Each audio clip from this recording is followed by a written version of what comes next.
नमस्कार दोस्तों। अंकिता हत्याकांड में सोशल मीडिया पे बहुत सारी डिबेट्स चल रही हैं, लेकिन सबसे सटीक, सबसे तार्किक कानूनी बहस और कोर्ट रूम में आगे आने वाले दिनों में क्या होगा जब ये मामला अदालत में जाएगा। एक तरफ अंकिता के वकील होंगे, सरकारी वकील होंगे, दूसरी तरफ पुलकित के वकील होंगे, तो कैसी बहस चलेगी और पुलकित को फांसी होगी या नहीं होगी।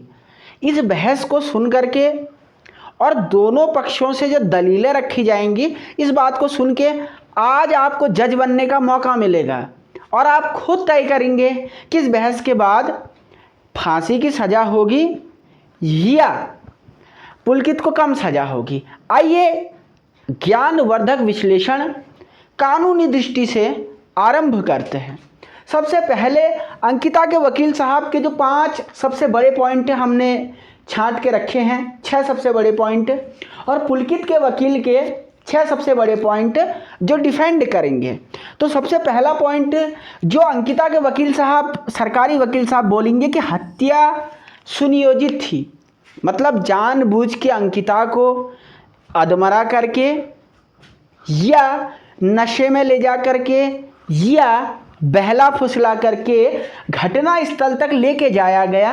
इन 3 लोगों ने यानी पुलकित, आर्या और उसके 2 मैनेजर ने जानबूझ के अंकिता को वहां लेके गए और वहां उसकी हत्या की गई। वहीं पे पुलकित के वकील साहब इसको काटेंगे और कहेंगे ऐसा किसी का कोई इंटेंशन नहीं था, वहां पे वो लोग पार्टी करने के लिए गए हुए थे और अचानक से लड़ाई हुई और उसी लड़ाई के आवेश में आकर के गुस्से के कारण पुलकित ने अंकिता की हत्या कर दी। तो इसका जवाब वो इस तरीके से देंगे। दूसरा तर्क जो सरकारी वकील साहब रखेंगे, ये कहेंगे कि अंकिता के साथ लंबे समय से दुर्व्यवहार किया जा रहा था और अंकिता का शारीरिक शोषण एक प्रकार से किया जा रहा था। इसके सबूत में वो व्हाट्सएप चैट दिखाएंगे जहाँ पे किसी महिला को वेश्यावृत्ति के लिए ऑफर करने अपने आप में एक अपराध है, उसकी बात भी वो सबूत दिखा करके सरकारी वकील साहब करेंगे। लेकिन पुलकित के जो वकील साहब वो कहेंगे ऐसा कोई एविडेंस नहीं है जो शारीरिक छेड़छाड़ को पुख्ता करता है, और जो व्हाट्सएप चैट है इससे प्रस्ताव का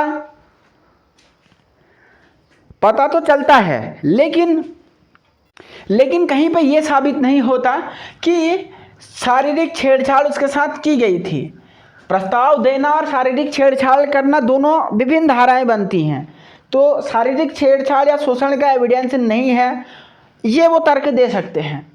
दूसरा ये कहेंगे कि क्रूरता से अंकिता का मर्डर किया गया, विद द क्रूएलिटी, मानवता को तार तार करते हुए मर्डर किया गया, बड़ी निर्ममता, बड़ी नृशंसता के साथ इस हत्या को अंजाम दिया गया, उसे नहर में फेंक दिया गया।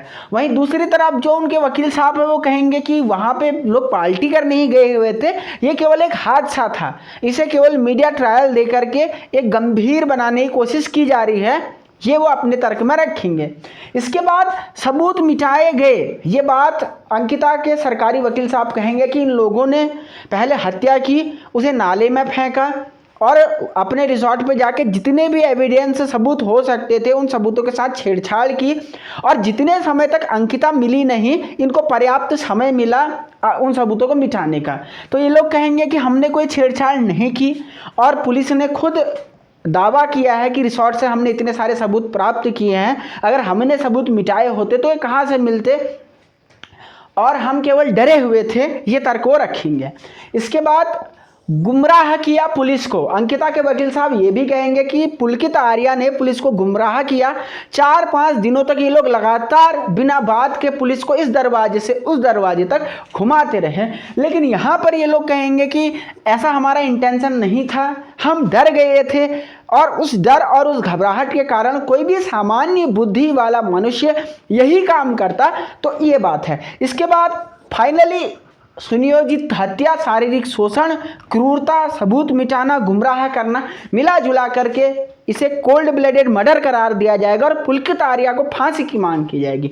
वहीं पुलकित के वकील कहेंगे कि ये तात्कालिक था, इसका ऐसा कोई प्री इंटेंशन नहीं था, मृत्यु जरूर हुई, लेकिन एक हादसा था, सबूतों से कोई छेड़छाड़ नहीं की और गुमराह इसीलिए किया क्योंकि भाई था, तो इसे कम से कम सजा दी जाए और इसे हत्या जरूर माना जाए, लेकिन गैर इरादतन हत्या माना जाए। तो अब आप लोग समझ गए होंगे कि कोर्ट रूम में ये ड्रामा चलने वाला है जबरदस्त, और मैंने आपको उसकी झलक पहले दे दी है। अब आप लोग खुद तय कीजिए, इस केस में सजाए मौत होगी या इस केस में 10 साल की सजा, इसे गैर इरादतन हत्या माना जाएगा। भले ही जन भावना फांसी की बात कर रही हो, लेकिन ऑन पेपर केस कुछ ऐसा होगा। तो आप लोग इस वीडियो को, अगर आप लोगों को ज्ञानवर्धक लगा, देखिए मेरा उद्देश्य हमेशा एक बात ये रहता है कि केवल चिल्लाना या शोर करना हमारा मकसद नहीं। जब आप हमारा वीडियो देखें तो आपको काफ़ी कुछ नॉलेज आए, बारीक चीज़ें पता चले कोर्ट रूम में क्या होता है, कुछ आपके गेनिंग हो, आपकी बुद्धि का विकास हो, ये मैं हमेशा से चाहता हूं। तो अगर ऐसा है तो चैनल को सब्सक्राइब करें, इस वीडियो को शेयर भी करें, ताकि सोशल मीडिया के हल्ले से बजाय लोगों को फैक्ट के बारे में जानकारी पता हो। और चैनल पर पहली बार है तो सब्सक्राइब करें। बहुत शुक्रिया, धन्यवाद, नमस्कार। देखते रहें राष्ट्र नीति इंडिया।